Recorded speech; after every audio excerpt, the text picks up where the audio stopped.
اللہ اکبر اللہ اکبر اشہد ان لا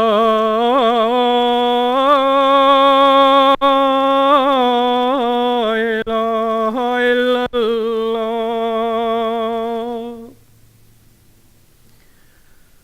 اشہد ان لا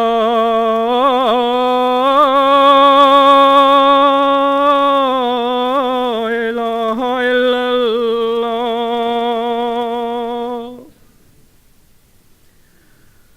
اشہد ان محمد رسول اللہ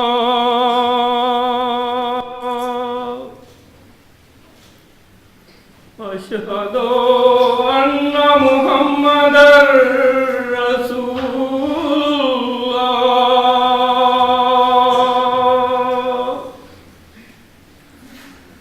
حی علی الصلاۃ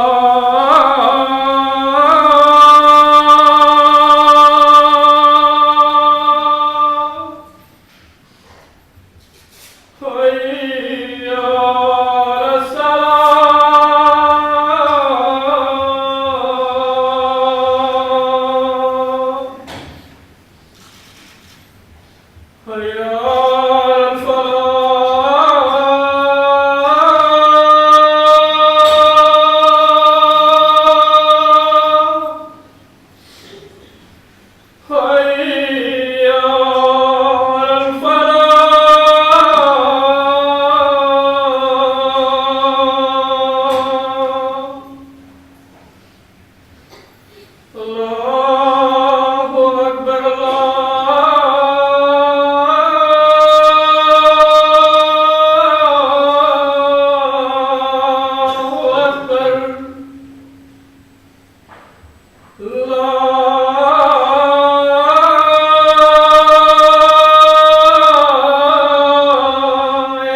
السلام علیکم ورحمۃ اللہ.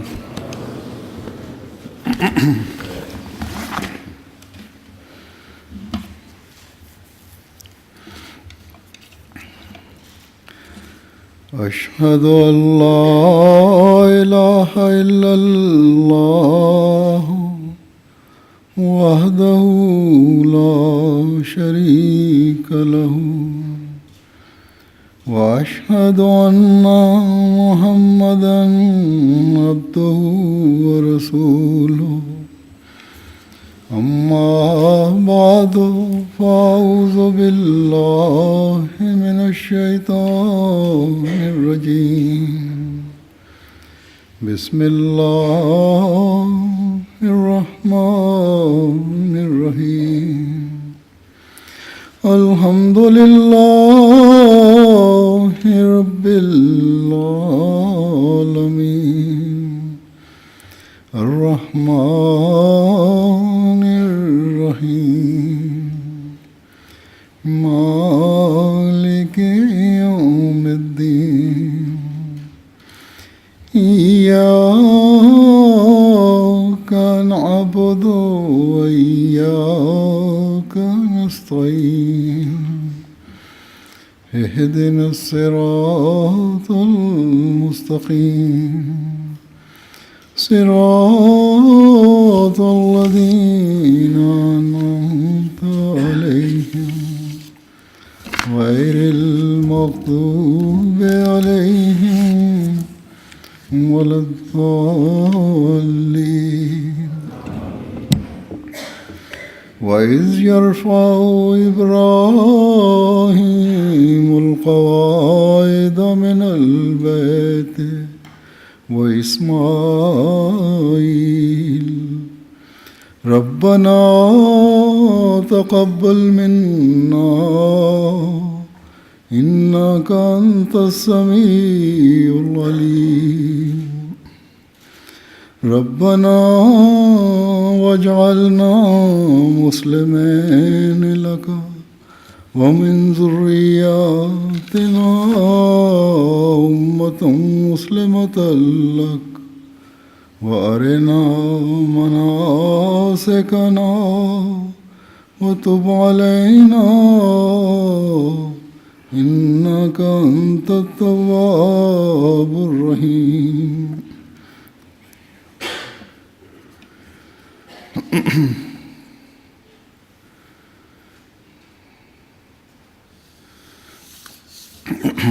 ان آیات کا ترجمہ ہے، اور جب ابراہیم اس خاص گھر کی بنیادوں کو استوار کر رہا تھا اور اسماعیل بھی یہ دعا کرتے ہوئے کہ اے ہمارے رب ہماری طرف سے قبول کر لے، یقیناً تو ہی بہت سننے والا اور دائمی علم رکھنے والا ہے، اور اے ہمارے رب ہمیں اپنے دو فرما بردار بندے بنا دے اور ہماری ذریت میں سے بھی اپنی ایک فرما بردار امت پیدا کر دے، اور ہمیں اپنی عبادتوں اور قربانیوں کے طریق سکھا، اور ہم پر توبہ قبول کرتے ہوئے جھک جا، یقیناً تو ہی بہت توبہ قبول کرنے والا اور بار بار رحم کرنے والا.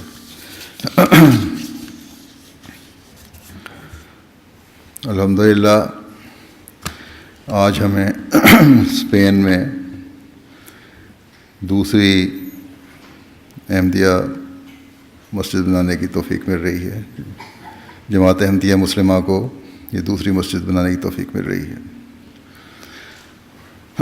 تقریباً 7 سال پہلے میں نے مسجد بشارت حیدرآباد میں مزید مساجد بنانے کی اہمیت پر زور دیا تھا، اور اس وقت یہ فیصلہ ہوا تھا کہ ویلنسیا میں مسجد کی تعمیر کی جائے.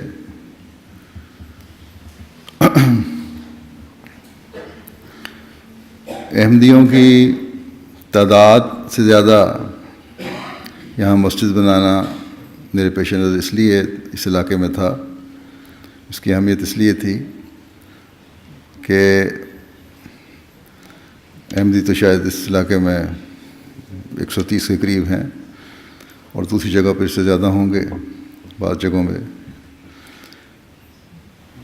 بہرحال یہ مسجد بشارت کے بعد جو تعمیر کرنے کے لیے سوچا گیا، اس کی اہمیت یہاں کے تاریخی لحاظ سے تھی.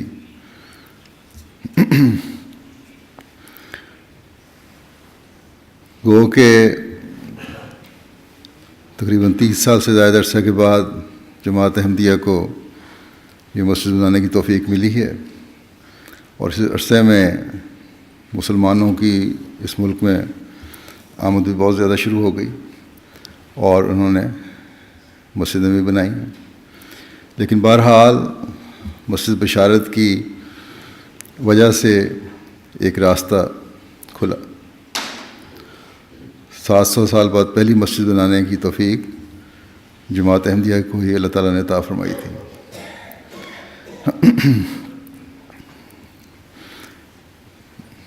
یہاں کی اہمیت بیان کرنے سے پہلے یہ بھی بتا دوں کہ مسلمانوں کی تعداد اس وقت یہاں 1 ملین کے قریب ہے، اور یہ خیال کیا جاتا ہے کہ 2030 تک ان میں 80-85% اضافہ ہو کر 2 ملین کے قریب ہو جائیں گے، یعنی اگلے 20 سال میں.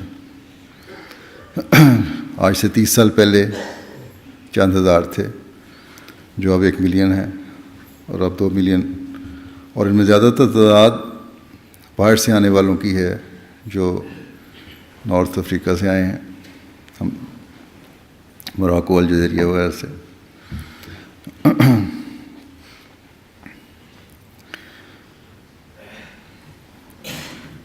اس میں یہ بھی کہا جاتا ہے کہ وہ لوگ بھی شامل ہیں جو پرانے مسلمان قبائل کے تھے اور جنہوں نے اپنے اسلام کو کافی لمبے عرصے تک بچا کے رکھا.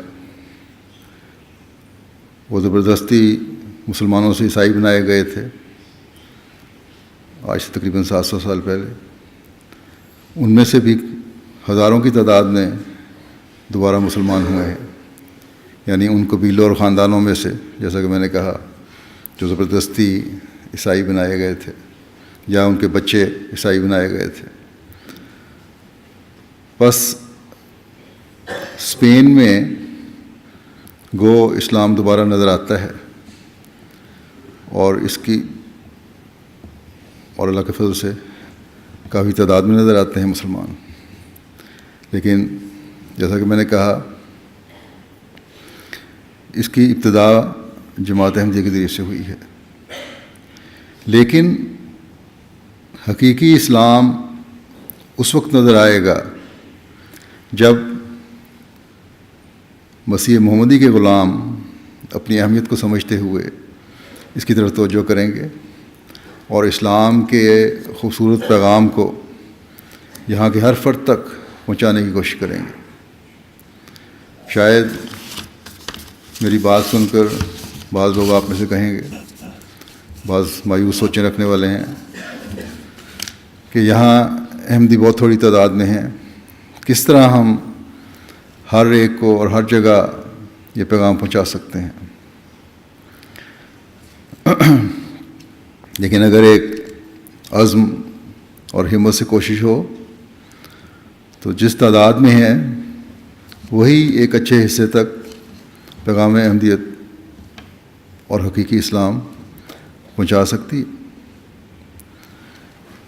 اس کے لیے باوجود بار بار کہنے کے پلاننگ نہیں ہوئی اور پھر کوشش نہیں ہوئی، اور اسی وجہ سے جو مقصد ہم حاصل کر سکتے تھے وہ حاصل نہیں کر سکے۔ جو پلاننگ مرکز نے دی یا میں نے دی یا مجھ سے پہلے حضرت مسیح رابع نے دی، اس پر عمل نہیں ہوا۔ مسجد بشارت ایسی جگہ واقع ہے جہاں سے یہ قرطبہ اور اگلے علاقوں میں جانے والوں کو نمایاں نظر آتی ہے، عین موٹر وے پر واقع ہے، اور اگر تعارف کا کوئی ذریعہ نکالا جاتا تو بہت سے لوگوں تک یہ تعارف پہنچتا۔ بعض اچھا کام کرنے والی جماعتوں نے کم تعداد میں ہونے کے باوجود غیر معمولی طور پر جماعت احمدیہ کے تعارف کا کام کیا ہے، اور لیفلیٹنگ کے ذریعے سے اسلام اور جماعت کا تعارف بہت بڑے وسیع تعداد میں لوگوں تک پہنچایا۔ حیدرآباد کی مسجد میں بے شک غیر لوگ دیکھنے آتے ہیں، بعض رپورٹوں میں ذکر ہوتا ہے، بعض وفود بھی آتے ہیں، لیکن اگر ایک جذبے اور شوق سے کام ہوتا تو کہیں زیادہ مسجد کی وجہ سے حقیقی اسلام کا تعارف ہو سکتا تھا اس علاقے میں۔ اگر دوسرے مسلمان فرقے جن کا باقاعدہ نظام بھی نہیں ہے، اسپین کے پرانے مسلمان خاندانوں کو جو عیسائیت میں زبردستی دھکیل دیے گئے تھے، ان کی نسلوں میں سے تقریباً 20,000 کی تعداد میں دوبارہ اسلام میں لا سکتے ہیں، تو ہماری تبلیغ سے جو حقیقی اسلام ہے، کیوں بڑی تعداد میں اسلام کی آغوش میں یہ لوگ نہیں آ سکتے؟ ہم نے اسلام کے دوبارہ اسپین میں اجراء کا راستہ تو کھول دیا، لیکن اس راستے کو ایک عزم اور ایک جذبے کے ساتھ استعمال نہیں کیا، اور دوسروں نے اس سے فائدہ اٹھا لیا۔ بس ابھی وقت ہے اسپین میں رہنے والے احمدی اور عہدیداران، ہر سطح کے عہدیداران، ہر تنظیم کے عہدیداران اپنی ذمہ داریوں کو سمجھیں اور خود اپنے ٹارگٹ مقرر کر کے پھر اس کو حاصل کرنے کی کوشش کریں۔ جو خوبصورت اور حقیقی اسلام ہم پیش کرتے ہیں وہ تو آج دنیا کی توجہ کو باعث ہے۔ ہم نے یہ پرانے قبیلے جن کو زبردستی اسلام سے عیسائی بنایا گیا تھا، انہیں بتانا ہے کہ اپنے باپ دادا پر ظلم کا بدلہ لینے کا وقت اب ہے، لیکن یہ بدلہ زبردستی اور ظلم سے نہیں لینا۔ اسلام کی تعلیم تو لا اکراہ فی الدین کی تعلیم ہے، اس میں کوئی جبر نہیں ہے، کوئی زبردستی نہیں ہے. یہ جبر تو تم سے جو ہوا یہ تو جن لوگوں نے کیا شاید ان کی تعلیم ہو، اسلام کی تعلیم نہیں ہے. نہ ہی اسلام یہ کہتا ہے کہ کسی قوم سے ظلم کر کے بدلے لو. اللہ تعالیٰ تو فرماتا ہے کہ کسی قوم کی دشمنی تمہیں انصاف کرنے سے نہ روکے، بلکہ فرمایا اعدلوا هو اقرب للتقوی واتقوا اللہ. تو مطلب انصاف کرو، وہ تقوی کے زیادہ قریب ہے، اور اللہ کا تقوی اختیار کرو. تقوی ہی تمہیں خدا تعالیٰ کا قرب دلائے گا، کیونکہ اللہ تعالیٰ تقوی اختیار کرنے والوں سے محبت رکھتا ہے. اور یہاں تو دشمنی کا تو سوال نہیں، یہاں تو ہم قوم ہیں، اس لیے ہم قوموں تک یہ پیغام محبت اور پیار کا پہنچانا ہے. بس ہم نے ان کو بتانا ہے کہ پہلے خود اسلام کی خوبصورت تعلیم اختیار کرو، اور پھر بدلے اس طرح لو کہ اس خوبصورت تعلیم سے یہاں کے ہر شخص کا دل جیتو. اور جن دلوں سے زبردستی یا لالچ یا خوف سے لا الہ الا اللہ محمد رسول اللہ کی محبت نکال دی گئی تھی، اور زبردستی خدا تعالیٰ کا شریک بننے کی تعلیم دی گئی تھی، ان کے دلوں میں خدائے واحد اور محمد رسول اللہ صلی اللہ علیہ وسلم کی محبت پیدا کرو. اس خدا کی محبت جس کی رحمت ہر چیز پر حاوی ہے، اور اس رسول کی محبت جو رحمت للعالمین تھا.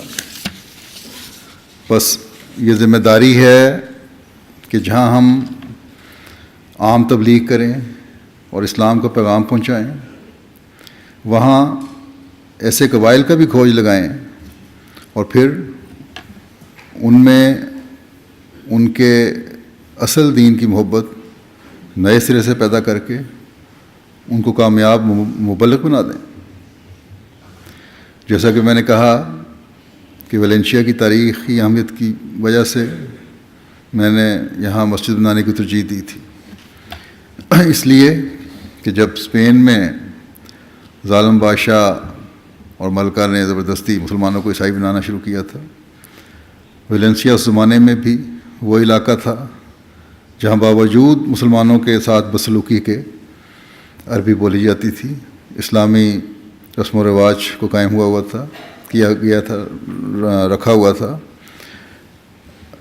عملاً مسلمان اپنی عبادات بھی بجا لاتے تھے، اور عمومی جو بھی اسلامی تعلیم ہے اس کو قائم رکھے ہوئے تھے، جبکہ دوسرے علاقوں میں مسلمان گروپ کی صورت میں تو رہتے تھے، لیکن کسی بھی قسم کا ایسا اظہار نہیں کرتے تھے جس سے اسلام کھل کر ان سے ظاہر ہوتا ہو.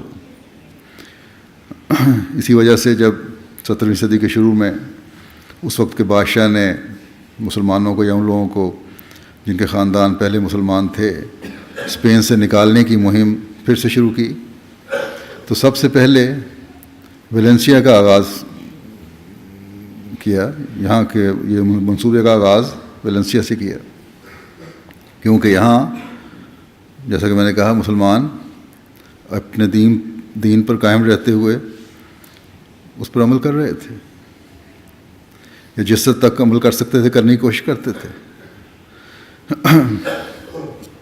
گو کہ اس وقت یہاں مسلمانوں کی حالت معاشی لحاظ سے کافی کمزور تھی، اور ان کو آہستہ آہستہ بڑے شہروں سے نکال کر ارد گرد کے علاقوں میں شہروں کے بسا دیا گیا تھا. معمولی جائیدادیں ان کے پاس تھیں، غربت تھی، لیکن پھر بھی ان کا اسلام سے تعلق تھا. بہرحال مختلف قسم کی فوجیں یہاں آتی رہیں، اٹلی کی فوجیں بھی آئیں، انہوں نے ظلموں کو نشانہ انہیں بنایا، لیکن فیصلہ کے مطابق ان ظلموں کے بعد بالغوں کو بدر کر دیا گیا، اور ان کے بچوں کو عیسائیوں کے سپرد کر دیا گیا. جنہوں نے ان بچوں کو اپنے گھروں میں پروان چڑھایا، لیکن اپنے بچوں کی طرح نہیں بلکہ نوکروں اور غلاموں کی طرح۔ پس وہ بچے جو اسلام سے چھینے گئے تھے، وہ بچے جو مسلمانوں کے گھروں میں پیدا ہوئے اور مسلمان تھے، انہیں ان کی اور ان کے ماں باپ کی مرضی کے بغیر خدائے واحد کی عبادت سے روکا گیا اور اس کے بجائے تثلیث کو ماننے پر مجبور کیا گیا۔ آج ہمارا کام ہے کہ ان بچوں کی نسلوں کو دوبارہ خدائے واحد کی عبادت کرنے والا بنائیں، اور صرف انہیں نہیں بلکہ یہاں رہنے والے ہر شخص کو، جس سے ہمیں انسانیت سے محبت کی وجہ سے محبت ہے۔ ہر شہری جو یہاں رہتا ہے اس سے ہمیں محبت ہے اس لیے کہ ہم انسانیت سے محبت کرنے والے ہیں، اور انسانیت کی محبت کی وجہ سے ہم ان کے لیے وہی پسند کرتے ہیں جو اپنے لیے پسند کرتے ہیں۔ ان لوگوں کو اس وجہ سے خدائے واحد کی عبادت کرنے والا بنا کر ان کی دنیا اور آگ پر سنوارنے والے بنائیں ان کو، اور اس علاقے میں خاص طور پر اس کی کوشش کریں۔ جیسا کہ میں نے کہا، یہاں سب سے زیادہ لمبے عرصے تک اسلام کو محفوظ اور قائم رکھنے کی کوشش کی گئی صوبے میں۔ یہاں سے مسلمانوں کے اخراج کی 7 صدیاں نہیں منائی جاتی، بلکہ یہی مانا جاتا ہے کہ سب سے آخر میں 4 صدیاں پہلے یہاں سے مسلمانوں کو نکالا گیا تھا، یا مسلمانوں کی نسل ختم کرنے کی کوشش کی گئی تھی۔ یقیناً اس میں کوئی شک نہیں کہ یہاں صدیوں مسلمانوں کی حکومت قائم رہنے کے بعد اس کا زوال مسلمانوں کی اپنی لالچوں اور سازشوں کی وجہ سے ہوا۔ جو بھی نام کی خلافت تھی اس سے بھی وفا نہیں کی گئی،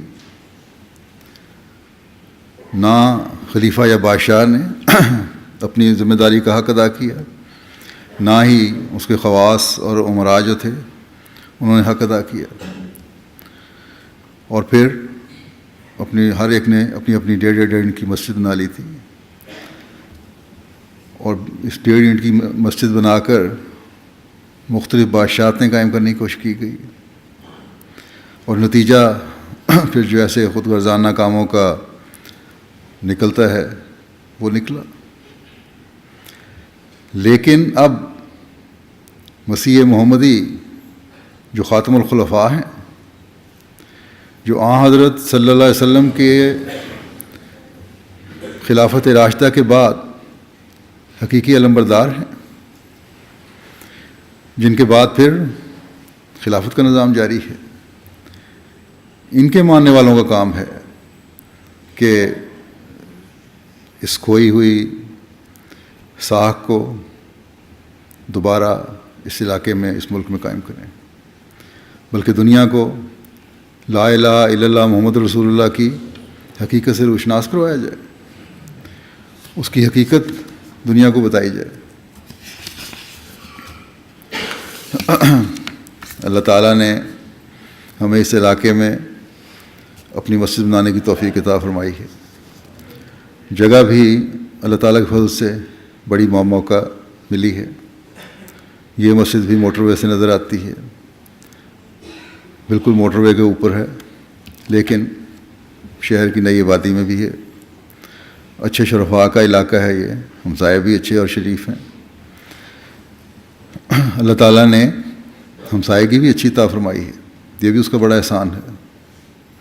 بس اس موقع سے ہمیں فائدہ اٹھانا چاہیے، مسجد بنا کر صرف اس بات پر خوش نہ ہو جائیں کہ اسپین کے ایک اور شہر میں ہماری خوبصورت مسجد بن گئی۔ بس اپنی حالتوں پر بھی نظر رکھنی ہوگی، اپنی عبادتوں پر بھی نظر رکھنی ہوگی، اپنی ذمہ داریوں پر بھی نظر رکھنی ہوگی۔ یہ آیات جو میں نے تلاوت کی ہیں، اس میں حضرت ابراہیم علیہ السلام اور حضرت اسماعیل علیہ السلام نے ایک خوبصورت طریق اللہ تعالیٰ کے گھر کی تعمیر کے بعد اس کا حق ادا کرنے کا ہمیں بتا دیا، اور ساتھ ہی حق ادا کرنے کے لیے دعاؤں کا طریق اور اس طرف توجہ بھی دلا دی. بس اس پر غور کرنے کی ہمیں ضرورت ہے تاکہ نسلاً بعد نسلیں اللہ تعالیٰ کے گھر کا حق ادا کرنے والے ہم میں سے پیدا ہوتے چلے جائیں. اللہ تعالیٰ فرماتا ہے کہ جب وہ خانہ کعبہ کی دیواریں استوار کر رہے تھے تو یہ دعا مانگ رہے تھے کہ ربنا تقبل منا انک انت السمیع العلیم. بس یہ شان ایک حقیقی اللہ والے کی ہے، اور سب سے بڑھ کر اللہ تعالیٰ کے انبیاء ہی اللہ تعالیٰ کے قریب اور اللہ والے ہوتے ہیں.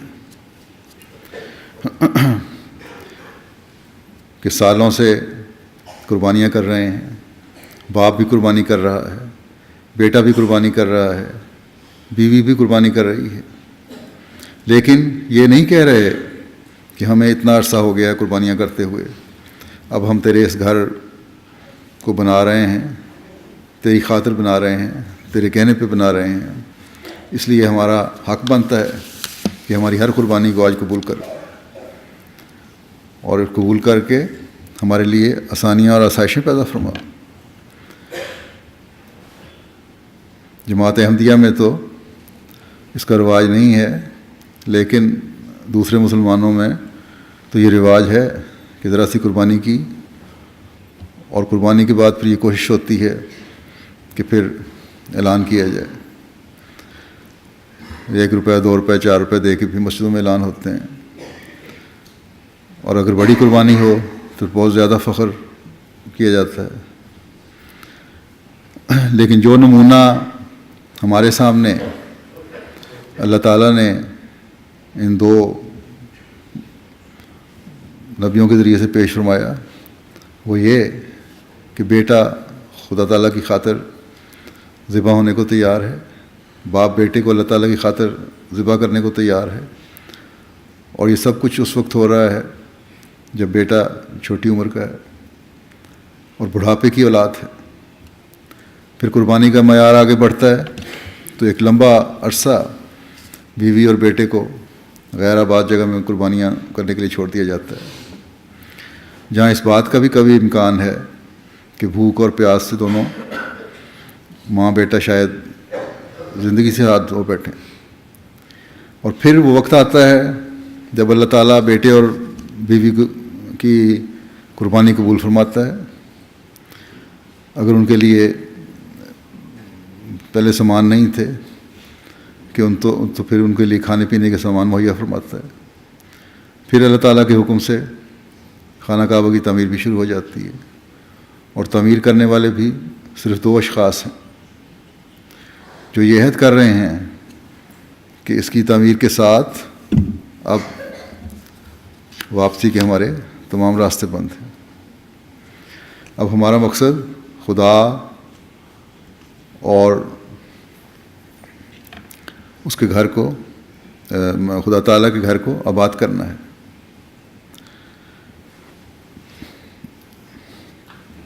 یہاں ایسی آبادی بنانی ہے جو مومنین کی آبادی ہو، جو نیک لوگوں کی آبادی ہو، جو خدا تعالیٰ کو یاد کرنے والوں کی آبادی ہو، جو اس کی عبادت کا حق ادا کرنے والوں کی آبادی ہو.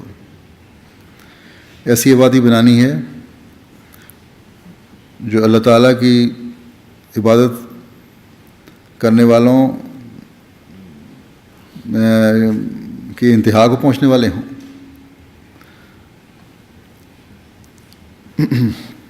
بس یہ لوگ تھے جو اللہ تعالیٰ کے حکم سے اللہ تعالیٰ کا گھر بنا رہے تھے، اور عاجزی اور اللہ تعالیٰ کی محبت کا یہ حال ہے کہ یہ دعا ہے کہ اللہ تعالیٰ ہماری اس قربانی کو، اس کوشش کو قبول فرما لے. اپنے خاص رحم سے ہم پر رحم کرتے ہوئے اسے قبول کر لے کہ یہ قبولیت ہمیں تیرے اور قریب کرنے والی بن جائے. بس یہ سبق ہے قربانی کر کے پھر عاجزی سے اللہ تعالیٰ کے حضور جھک کر اس قربانی کو قبول کرنے کی درخواست اور دعا کا. اور یہی اصول ہے جو ہمیں بھی ہر وقت اپنے پیش نظر رکھنا چاہیے. یہ رحیمی اور اسماعیلی سوچ اور دعا ہے جو آج ہمیں اس طرف توجہ دلا رہی ہے. ہم جو اس زمانے کے ابراہیم کی طرف منسوب ہونے والے ہیں، جس کو حضرت صلی اللہ علیہ وسلم کی کامل اطاعت اور عشق و محبت کی وجہ سے وہ اعزاز بخشا ہے اللہ تعالیٰ نے کہ اس زمانے کا ابراہیم بنا دیا، جس نے دین کو اس کی اصل دیواروں پر دوبارہ استوار کر کے دکھایا. اور ہم گواہ ہیں اور ہم روز نظارے دیکھتے ہیں کہ ایسا استوار کیا کہ اگر اس پر کچھ صحیح طرح عمل کرنے والا ہو تو اس کی کایا پلٹ جاتی ہے. دین اسلام کی خوبصورتی کو اس طرح چمکا کر پر عظمت اور پر شوکت بنا کر دکھایا کہ غیر مسلم بھی کہنے لگ گئے کہ اگر یہی اسلام ہے جو تم پیش کرتے ہو تو ہم اسلام کے خلاف اپنے کہے ہوئے الفاظ واپس لیتے ہیں. بس آج اس ابراہیم کے ذریعے خانہ کعبہ کی تعمیر کے مقاصد بھی پورے ہو رہے ہیں اور اسلام کی خوبصورت تعلیم کی روشنی بھی دنیا پر ظاہر ہو رہی ہے. اور انہی مقاصد کو پورا کرنے کے لیے دنیا میں ہماری ہر تعمیر ہونے والی مسجد گواہ ہے اور ہونی چاہیے. اور یہی آج اس مسجد جس کا نام بیت الرحمن رکھا گیا ہے، اس مقصد کے حصول کا ذریعہ بننے کا اظہار کر رہی ہے.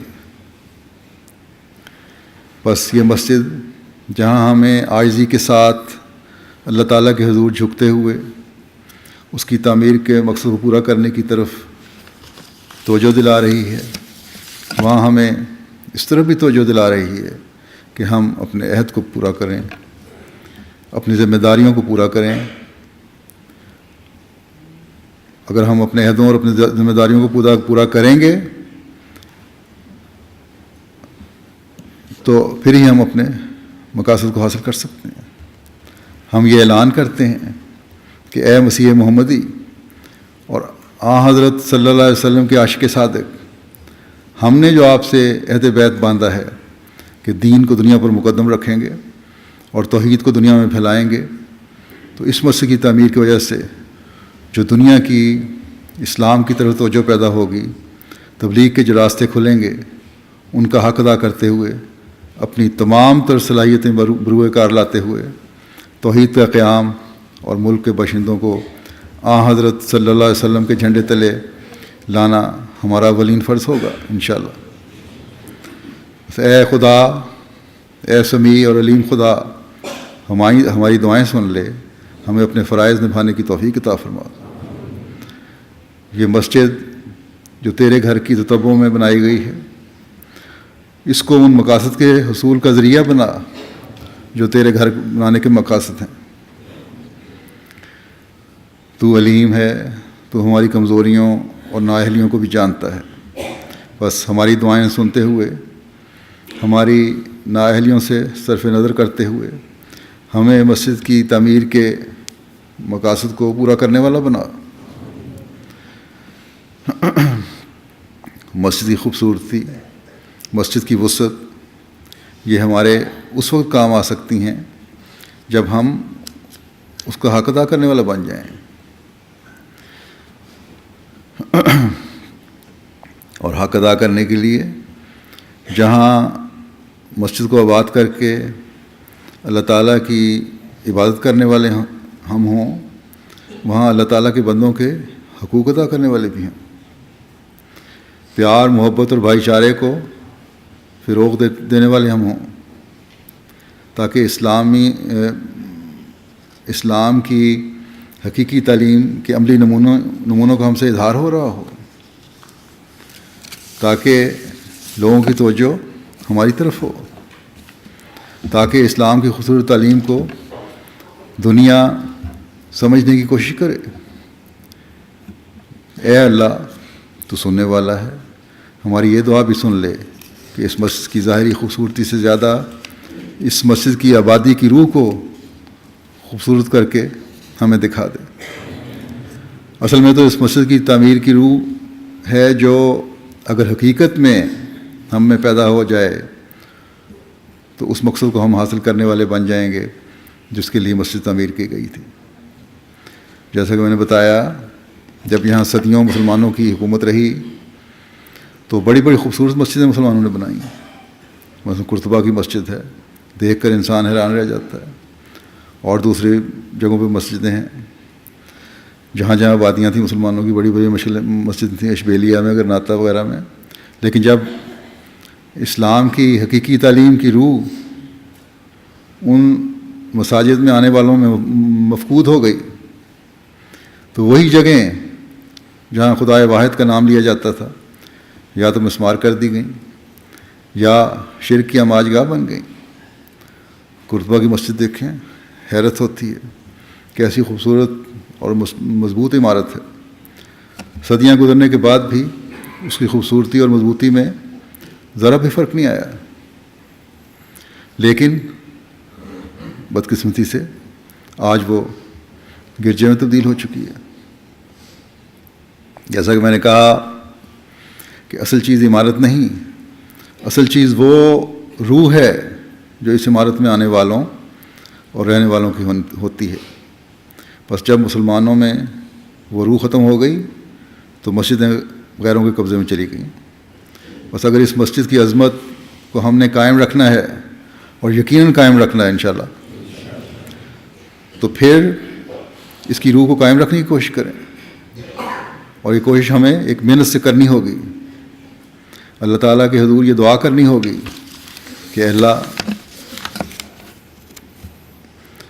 مسجد کی روح کو قائم کرنے والے ہمیشہ پیدا فرماتا رہے، تاکہ قیامت تک یہ توحید کا مرکز رہے، توحید کے نعرے یہاں سے بلند ہوں، خدا کی نظر میں ہماری قربانی قبول ہو، تو پھر ہی یہ مقصد حقیقت میں حاصل کیا جا سکتا ہے۔ پھر دوسری آیت میں ہم دیکھتے ہیں کہ ان بزرگ انبیاء نے اپنی دعاؤں کو خدا کے گھر کی تعمیر کے ساتھ نہ صرف اپنے تک محدود رکھا ان دعاؤں کو، بلکہ اپنی اولاد اور نسلوں تک کو وسیع کیا۔ بس یہ ہے دعا کا طریق، اور یہ ہے ترقی کرنے والی اور نسل در نسل کامیابیوں سے ہمکنار ہوتے چلے جانے کی سوچ اور فکر۔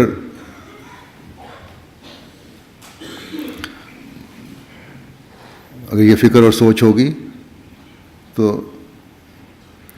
انشاءاللہ تعالی ہماری کامیابی ہیں۔ اور پھر یہ دعا کہ ہماری ذریت کو بھی نیکیوں پر قائم رکھ، تب اس گھر کی آبادی کا مقصد حاصل ہوگا۔ ڈاکٹر صاحب یہاں بیٹھے ہیں، یہ آگے دیکھ لیں۔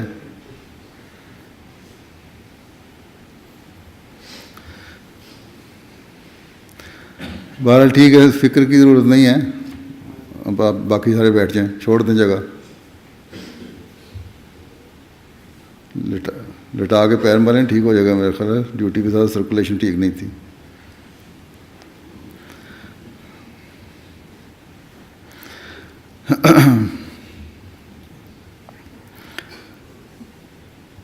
تو بہرحال جو میں کہہ رہا تھا کہ یہ اپنی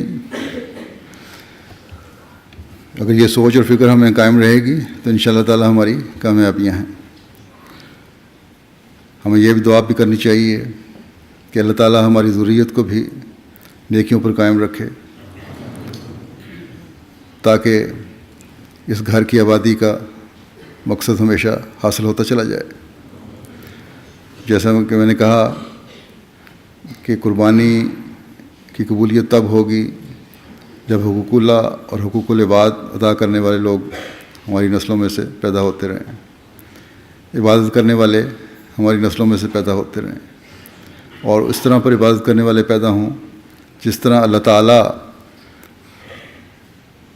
سے یہ ہم دعا کریں، جس طرح اللہ تعالیٰ ہم سے چاہتا ہے، اور یہ ہم دعا کریں کہ اے اللہ تو نے عبادت کا حکم دیا ہے اور طریق سکھایا ہے۔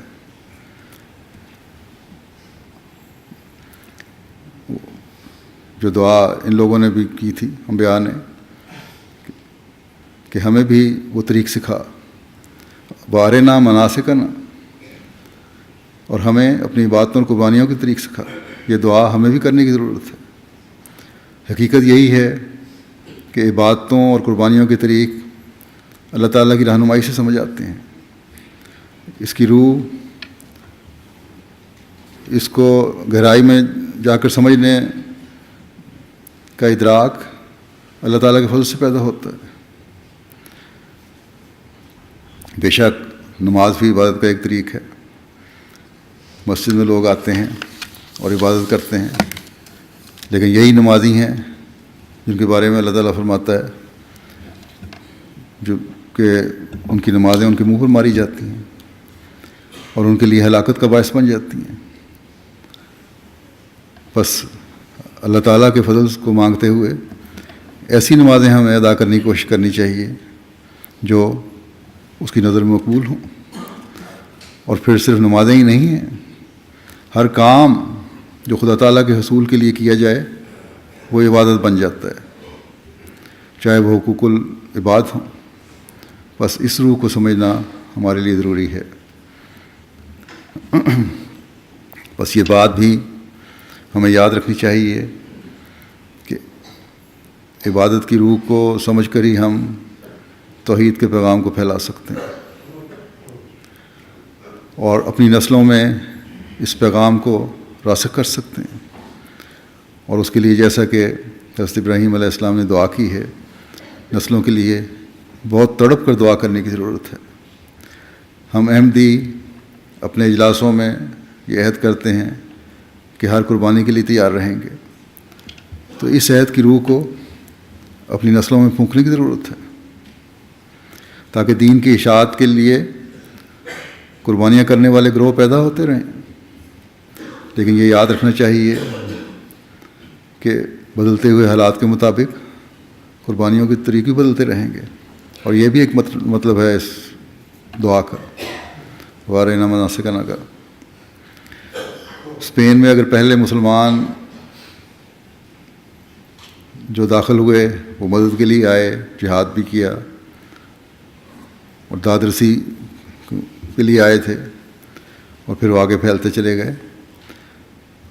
بے شک تلوار کا جہاد کیا انہوں نے، تو آج کی قربانیاں تبلیغ کے جہاد کے ذریعے سے، اشاعت لٹریچر کے لیے مالی قربانیاں کر کے ہیں، مساجد کی تعمیر کے لیے مالی قربانیاں کر کے ہیں۔ قربانیوں کی نوعیت حالات کے مطابق بدل جاتی ہے۔ حضرت ابراہیم علیہ السلام کی اس دعا کو کہ ہمیں قربانیوں کے طریق سکھا، یعنی بدلتے ہوئے حالات کے مطابق اپنی رضا کے حصول کے لیے قربانیوں اور عبادتوں کے طریق ہمیں سکھا۔ اس دعا کو قرآن کریم میں محفوظ کر کے ہمیں یہ اصولی ہدایت اللہ تعالیٰ نے فرما دی کہ قربانیاں حالات کے مطابق دینی ہیں۔ نیکی اس طرح اور اس قسم کی کرنی ہے جو خدا تعالیٰ کی رضا کو سمیٹنے والی ہو۔ اس لیے حضرت صلی اللہ علیہ وسلم نے کسی کو سب سے بڑی نیکی یہ بیان فرمائی کہ تہجد پڑھا کرو، کسی کو فرمایا کہ تمہارے لیے سب سے بڑی نیکی یہ ہے کہ جہاد کیا کرو۔ بس جس نیکی کی کمی ہو وہی اس کے لیے ضروری ہے اور وہی اس کے لیے بڑی ہے، وہی اس کے لیے مناسب حال عبادت کا طریق ہے، اور وہی اس کے لیے مناسب حال قربانی ہے۔ بس اس دعا میں اپنے لیے اور اپنی نسلوں کے لیے ہر قسم کی کمزوریوں کو دور کرنے اور خدا تعالیٰ کی رضا کے حصول کے لیے کوشش پر بہت زیادہ زور دیا گیا ہے۔ ہمیشہ یاد رکھنا چاہیے کہ انسان اپنی کوشش سے نہ ہی عبادتوں کے معیار حاصل کر سکتا ہے، نہ قربانیوں کے معیار حاصل کر سکتا ہے۔ اس لیے دعا عرض ہے کہ توبہ لینا، ہم پر توبہ قبول کرتے ہوئے جھک جا، ہماری نیکیوں کو قبول کر لے اور پھر نیکی سے نیکی پھوٹتی رہے ایک نیکی سے اگلی نیکی کی جاگ چلتی چلی جائے، قربانی سے قربانی پھوٹتی رہے، تیری عبادت تیری رضا چاہتے ہوئے ہم کرنے والے ہوں، نہ کہ دکھاوے کے لیے، اور یہ عبادت پھر ہماری سوچوں کا محور بن جائے۔ بس ہم خوش قسمت ہوں گے اگر ہم اپنی عبادتوں اور قربانیوں کو اس نہج پر کرنے والے بن جائیں، ہمیشہ اپنی غلطیوں اور کوتاہیوں اور زیادتیوں سے اللہ تعالیٰ کی پناہ میں آنے کی دعائیں کرنے والے ہوں، اپنی نسلوں کے دلوں میں خدا تعالیٰ اور اس کی عبادت کی محبت پیدا کرنے والے ہوں، اور یہ اسی صورت میں ہو سکتا ہے جب ہمارے اپنے دلوں میں یہ محبت ہوگی۔ حقوق العباد کی ادائیگی کی طرف توجہ دینے والے ہوں، کبر و نخوت کو چھوڑنے والے ہوں، نمازوں میں سستیوں کو دور کرنے والے ہوں، ہر وہ نماز جو ہمارے لیے ادا کرنی مشکل نظر آتی ہے اس کے لیے خاص کوشش کر کے ادا کرنے والے ہوں۔ اگر ہمارے اندر باجماعت نمازیں ادا کرنے میں سستی ہے تو نماز باجماعت ادا کرنے کی طرف توجہ دینے والے بن جائیں۔ یہ ہمارے لیے قربانیاں ہیں۔ جو ماں باپ کا حق ادا کرنے والے نہیں وہ ان کے حق ادا کرنے والے بن جائیں، جو بہنوں بھائیوں اور عزیزوں کے حقوق ادا کرنے والے نہیں وہ حقوق ادا کرنے والے بن جائیں۔ ہمسائے کو خدا تعالیٰ نے بڑا مقام دیا ہے، ہمسایوں کے حق ادا کرنے والے بن جائیں۔ ہمسایوں سے ہر احمدی کا سلوک اس کو احمدیت اور حقیقی اسلام کا گرویدہ بنانے والے بن جائے، یہ کوشش ہر احمدی کی ہونی چاہیے۔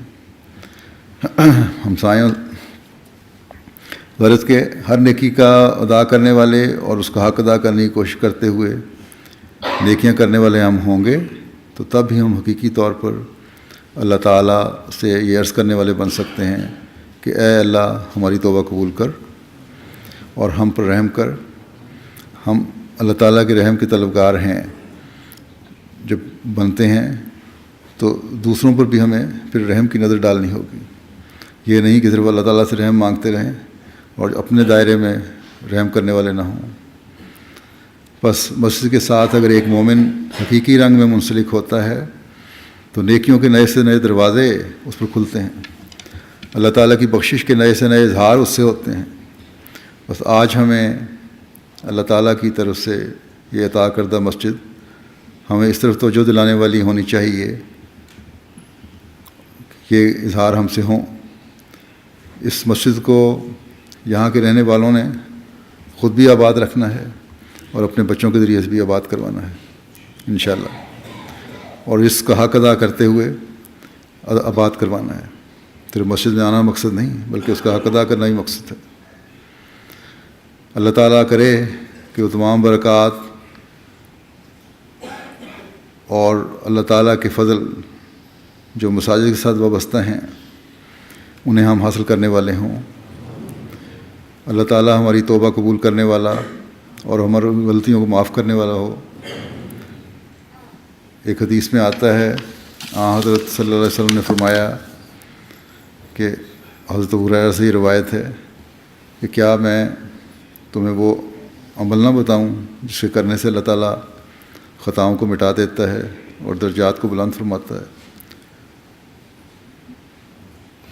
صحابہ نے جب عرض کیا کہ جی فرمائیں، تو ہم نے فرمایا کہ جینا چاہتے ہوئے بھی کامل وضو کرنا، اچھی طرح وضو کرنا اور مسجد کی طرف زیادہ چل کر جانا، نیز ایک نماز کے بعد دوسری نماز کا انتظار کرنا، یہ رباط ہے،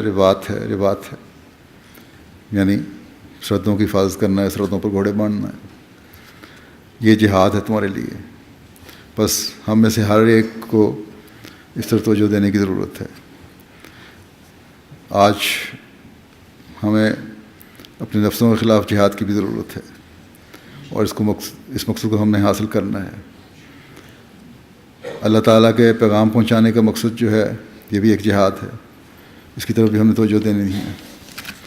اللہ تعالیٰ کی مدد کے بغیر ہم کامیاب نہیں ہو سکتے۔ اللہ تعالیٰ کا فضل اس کی عبادت کا حق ادا کرنے سے ہوتا ہے۔ بس اپنی نمازوں کی حفاظت کریں گے تو اس کے فضل کو حاصل کرنے والے ہم بنیں گے، اور اس جہاد میں حصہ لینے والے ہوں گے جو نفس کا بھی جہاد ہے اور خدا تعالیٰ کا پیغام پہنچانے کا بھی جہاد ہے۔ آج کل کے معاشرے میں انسان کو سب سے زیادہ ضرورت اس جہاد کی ہے۔ یہی جہاد ہے جو ہمیں معاشرے کی برائیوں سے بچا کر خدا تعالیٰ کے حضور حاضر کرنے والا بنائے گا، خدا تعالیٰ کی رضا کو حاصل کرنے والا بنائے گا، اور یہی جہاد ہے جو ہمیں اور ہماری نسلوں کو دنیا کی غلاظتوں سے پاک اور صاف رکھنے والا بنائے گا۔ بس اس انعام سے جو اللہ تعالیٰ نے آپ پر کیا ہے اس سے فائدہ اٹھائیں، اس مسجد کو اللہ تعالیٰ کے لیے خالص کرتے ہوئے اس کی عبادت سے سجائیں تاکہ اللہ تعالیٰ کے فضلوں کا وارث بنیں۔ اللہ کرے کہ یہ مسجد ان مقاصد کو پورا کرنے والی ہو اور ہم اپنی ذمہ داریاں بھی ادا کرنے والے بنیں، ورنہ مسجد تو یہاں اس صوبے میں ہمارے سے پہلے مصر اور سعودی عرب کے پیسے سے مسلمانوں نے بنا لی ہوئی ہے، لیکن ان میں مسیح محمدی کو نہ ماننے کی وجہ سے جو کمی ہے وہ کمی صرف اور صرف جماعت احمدیہ کی تعمیر کردہ مساجد سے پوری ہو سکتی ہے۔ بس یہ بات ہر احمدی کو مزید توجہ اور فکر دلانے والی ہونی چاہیے کہ آپ کی ذمہ داری بڑھتی چلی جا رہی ہے۔ اس مسجد کا حق ادا کرنے کے لیے آپ کو بہت زیادہ کوشش کرنی ہوگی۔ اللہ تعالیٰ اس کو نبھانے کی توفیق عطا فرمائے۔ مسجد کے بارے میں چند قواعد بھی پیش کر دیتا ہوں۔ مسجد کا مسقف حصہ 1350 مربع فٹ ہے،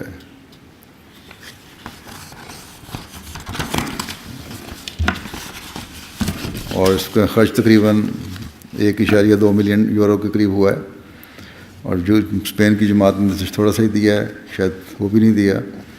بہرحال جو وعدے کیے ہیں ان کو پورا کرنا چاہیے ان کو۔ اور پھر جیسا کہ میں نے کہا کہ اگر مالی لحاظ سے کمزوری ہے تو وعدے جو پورے کرنے وہ تو کریں، لیکن اس کا حق اس طرح بھی ادا کر سکتے ہیں کہ مسجد کے بعد اب تبلیغ کے میدان میں اتریں۔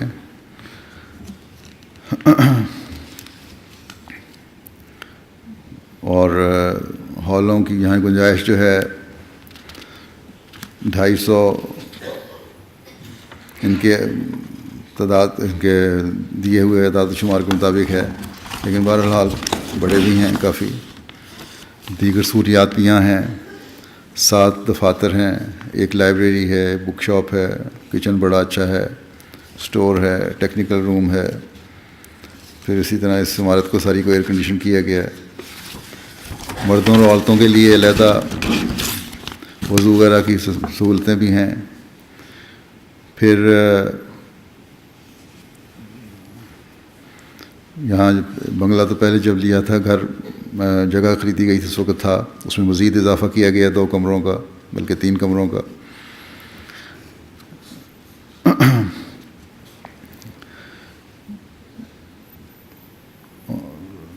ایک اخبار نے یہ گزشتہ دنوں لکھا ہے کہ صوبہ کی سب سے بڑی عبادت گاہ ایک حقیقت کا روپ دھار چکی ہے۔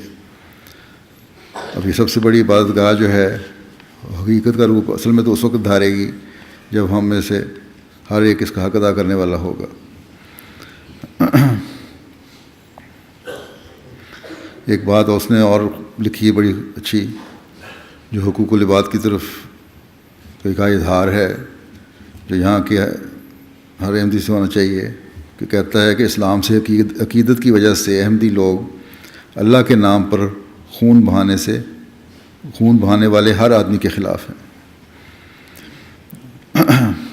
بہرحال اس کے علاوہ اس مسجد کے ساتھ 2 ملٹی پرپز ہال بھی ہیں جو عورتوں اور مردوں کے لیے اوور فلو کے لیے استعمال ہو سکتے ہیں۔ اللہ کرے کہ یہ مسجد علاقے اور صوبے کے لوگوں کو اسلام کی حقیقی تصویر پیش کرنے والی ثابت ہو، اور ہم میں سے ہر احمدی جو یہاں رہنے والا ہے اس علاقے میں یہ کوشش کر کے اس کا حق ادا کرنے والا بنے۔ اس مسجد میں تعمیر میں جیسا کہ میں نے بتایا اکثر مدد تو مرکز کی طرف سے آئی تھی. جو ٹیکنیکل مدد ہے وہ بھی مرکز کی طرف سے ہوئی. اور چودھری اعجاز صاحب ہیں, بزرگ انجینئر ہیں ہمارے پرانے, انہوں نے بڑی محنت سے اس میں بہت سارا کام کروائے ہیں, بڑی تفصیل سے ہر چیز کا جائزہ لیا. جہاں جہاں زائد خرچ ہوتے تھے وہاں کمیاں کیں, لیکن اس کمی کی وجہ سے معیار پہ کمپرومائز نہیں کیا, کسی قسم کی کمی نہیں آنے دی.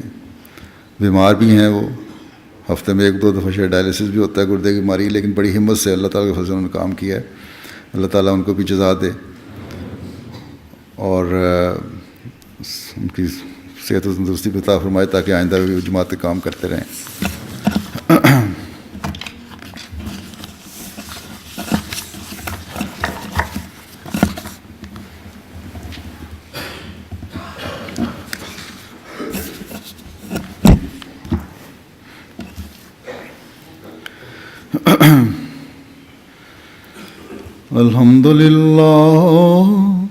الحمد لله نحمده ونستعينه ونستغفره ونؤمن به ونتوكل عليه ونعوذ بالله من شرور أنفسنا ومن سيئات أعمالنا.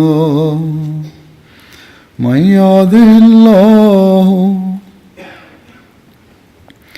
يهده الله فلا مضل له ومن يضلله فلا هادي له. ونشهد أن لا إله إلا الله ونشهد أن محمدا عبده ورسوله. عباد الله رحمكم الله, إن الله يأمر بالعدل والإحسان وإيتاء ذي القربى وينهى عن الفحشاء والمنكر والبغي يعظكم لعلكم تذكرون. اذكروا الله يذكركم وادعوه يستجب لكم ولذكر الله أكبر.